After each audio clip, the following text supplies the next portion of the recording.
নমস্কার বন্ধুরা, অনুর হেসেলে আপনাদের সকলকে স্বাগত। আমার সকল বন্ধুদের মকর সংক্রান্তির অনেক অনেক শুভেচ্ছা। আজ আমি আপনাদের সংক্রান্তি স্পেশাল ভাপা পিঠে বানিয়ে দেখাবো। সংক্রান্তির দিন অনেকে অনেক ধরনের পিঠে বানিয়ে থাকি, তবে আজ আমি আপনাদের খুব সহজ পদ্ধতিতে ভাপা পিঠের রেসিপিটা বানিয়ে দেখাচ্ছি। আপনারা ভিডিওটা সম্পূর্ণ দেখুন, ভালো লেগে থাকলে আপনারাও বাড়িতে এইভাবে বানিয়ে দেখতে পারেন।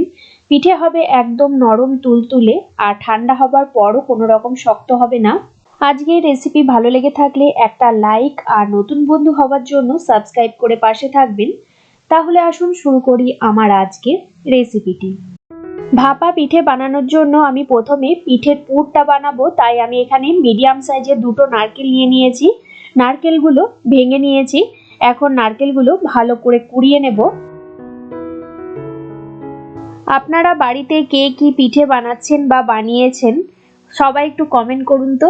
দেখুন, এইদিকে আমি নারকেলগুলো বেশ ভালো করে কুড়িয়ে নিয়েছি।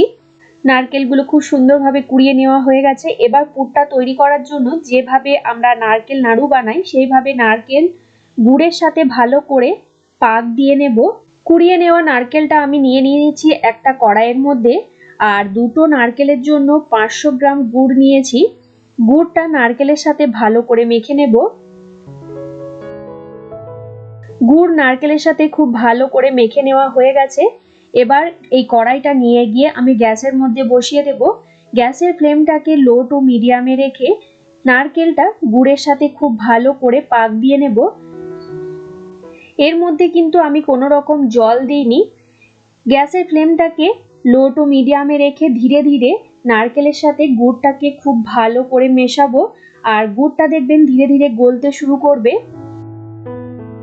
দেখুন, গুড়টা বেশ ভালোভাবে গলে গেছে আর নারকেলের সাথে খুব ভালোভাবে মিশেও গেছে।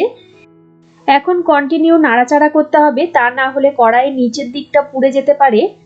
নাড়াচাড়া করতে করতে পাকটা যখন ঠিকঠাক হয়ে যাবে তখন দেখেই বুঝতে পারবেন কড়াই থেকে হালকা ছেড়ে ছেড়ে আসবে।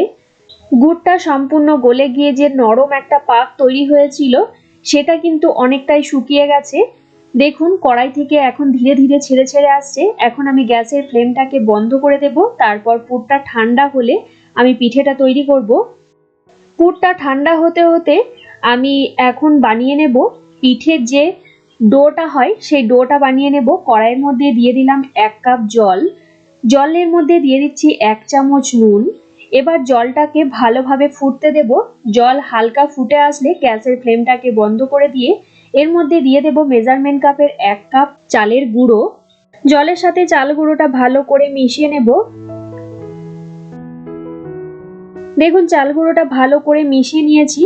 এখন যেহেতু খুব গরম আছে তাই কড়াইটা ঢাকা দিয়ে মিনিট 10 রেস্টে রাখবো, তাহলে ডোটা ঠিকঠাক সেট হয়ে যাবে আর এটা হালকা ঠান্ডা হয়ে যাবে। 10 মিনিট পর আমি আপনাদের দেখাচ্ছি। দেখুন, এটা হালকা ঠান্ডা হয়ে গেছে। এখন হাত দিয়ে ভালো করে ডোটাকে মেখে নেব। এই সময় যদি প্রয়োজন মনে হয় অল্প একটু ঈষৎ উষ্ণ গরম জল ব্যবহার করতে পারেন। ডোটা কিন্তু খুব বেশি নরম বা খুব বেশি শক্ত করে মাখবো না, ঠিক যেরকম আমরা রুটি বা লুচির জন্য ময়দা আটা মেখে থাকি সেই রকম ভাবে মেখে নিয়েছি। পুরো ডোটা একসাথে হাওয়াতে খুলে রাখলে হাওয়া পেয়ে শক্ত হয়ে যাবে, তাই অর্ধেকটা ডো নিলাম একটা থালাতে আর বাকি অর্ধেকটা ভালো করে ঢাকা দিয়ে রেখেছি।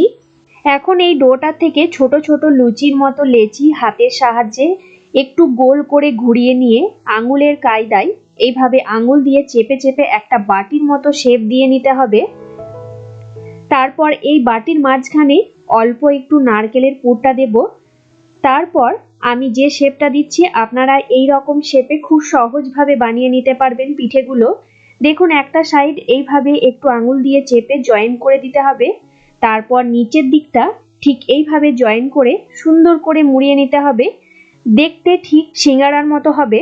অনেকে অনেক রকম শেপের বানায়, তবে আজ আপনাদের আমার জানা 2 রকম ডিজাইন বানিয়ে দেখাচ্ছি।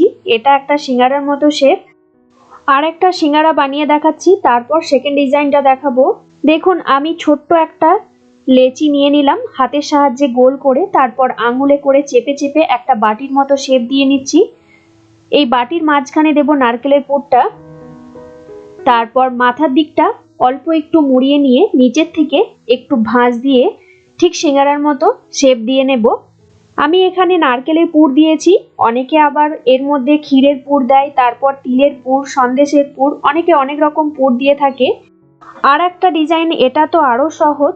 দেখুন, ঠিক যেরকম বাটির মতো করলাম সেই রকমই কিন্তু বাটির মতো করে নিয়ে মাঝখানে পুরটা দিয়ে দুটো সাইড খালি সুন্দরভাবে জয়েন করে দিতে হবে।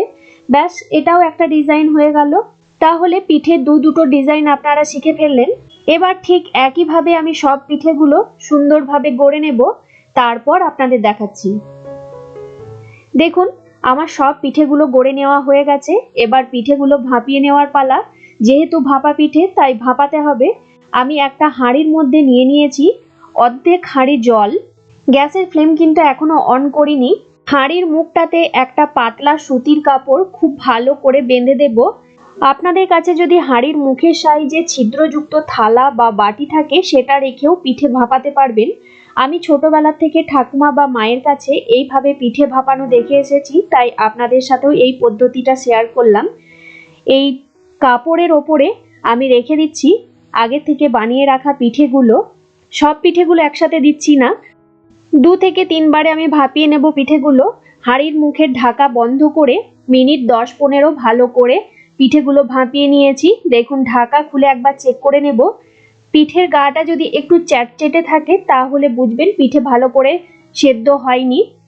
আমি আঙুল দিয়ে দেখে নিলাম, পিঠে কিন্তু খুব ভালোভাবে সেদ্ধ হয়ে গেছে। পিঠেগুলো আমি তুলে নিলাম। তারপর বাকি পিঠেগুলো ঠিক একইভাবে ভাপিয়ে নেব। কাপড়ের ওপরে পিঠেগুলো রেখে দিচ্ছি ভালো করে সাজিয়ে। তারপর হাঁড়ির ঢাকা ওপর থেকে চাপা দিয়ে দেব। মিনিট 10-15 আবারও সেদ্ধ করে তারপর ফিরে আসছি। দেখুন, সব পিঠেগুলো ভাপিয়ে নেওয়া হয়ে গেছে। আর পিঠেগুলো দেখতে দেখুন কতটা সুন্দর হয়েছে, একদম নরম তুলতুলে, ভেতরে পুড়ে ছিল। আপনারা এইভাবে বাড়িতে বানিয়ে দেখতে পারেন, আশা রাখি আপনাদের ভীষণ ভালো লাগবে। খেজুর গুড়ের সাথে আমি এই ভাপা পিঠে পরিবেশন করছি। গরম গরম এই ভাপা পিঠে খেজুর গুড় দিয়ে খেতে কিন্তু ভীষণ ভালো লাগে। আপনারা যদি এইভাবে আগে বানিয়ে না থাকেন অবশ্যই একবার বানিয়ে দেখতে পারেন, আশা রাখি আপনাদের ভীষণ ভালো লাগবে। আমার আজকের এই ভাপা পিঠের রেসিপি আপনাদের কেমন লাগলো অবশ্যই কমেন্ট করে জানাবেন। ভিডিওটা ছেড়ে যাওয়ার আগে একটা লাইক করে দেবেন, আর আপনারা আপনাদের বন্ধুদের সাথে রেসিপিটা শেয়ার করুন। যারা যারা এখনো পর্যন্ত আমার চ্যানেলটা সাবস্ক্রাইব করেননি তারা সাবস্ক্রাইব করে পাশের বেল নোটিফিকেশনটা প্রেস করে অল অপশনটা প্রেস করে রাখবেন। তাহলে আমি চ্যানেলে যখনই কোনো নতুন রেসিপি শেয়ার করব সবার প্রথমে নোটিফিকেশন আপনাদের কাছে পৌঁছে যাবে। আজকের মতো এই পর্যন্ত, আবারও কোনো নতুন রেসিপি নিয়ে হাজির হব আপনাদের কাছে। আপনারা ভালো থাকবেন, সুস্থ থাকবেন। ধন্যবাদ।